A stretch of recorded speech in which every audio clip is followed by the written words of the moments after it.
Unha vez máis estamos aquí, como desde o inicio do mandato nos comprometimos a visitar pois periódicamente a comarca de Valdeorras, aquí na nosa sede, aquí traballando efectivamente neste lugar onde atendemos a todos os colectivos de Valdeorras, a súa representación, os alcaldes,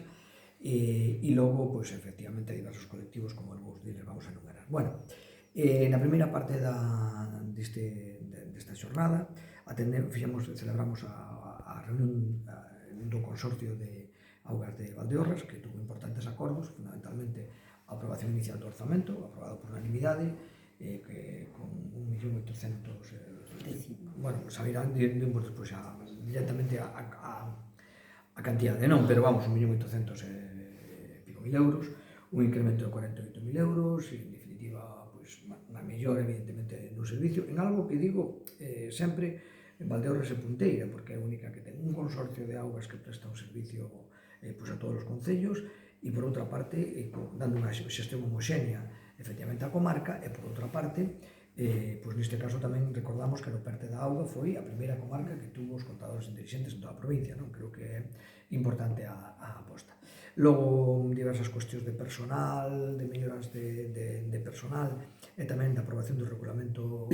de abastecemento, e, bueno, todas foron aprobadas por unanimidade, con consenso total, e, por tanto, pues, melloras, en definitiva, para a veciñanza, melloras para o servicio, que ao final é o que importa. A continuación, pues, vimos de ter encontros, pues, os encontros que temos cos alcaldes, concretamente estuvimos antes previamente co alcalde da Veiga, tratando sobre diversos aspectos do seu concello e diversas melloras a realizar no seu concello, e agora mesmo acabamos de rematar un encontro co alcalde de Vilamartín. Aí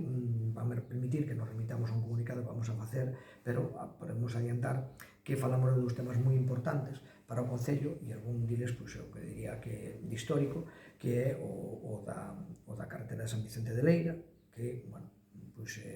temos unha proposta na que estamos traballando, pero que hai un acordo para darlle unha solución a este problema, a este histórico problema, e que, pois, se me permite, pois, eso,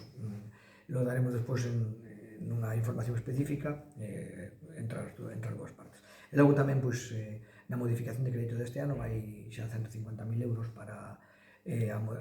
o céspede do campo de Vilamartín Córgomo. Saben que ten moitísima actividade deportiva, e vamos a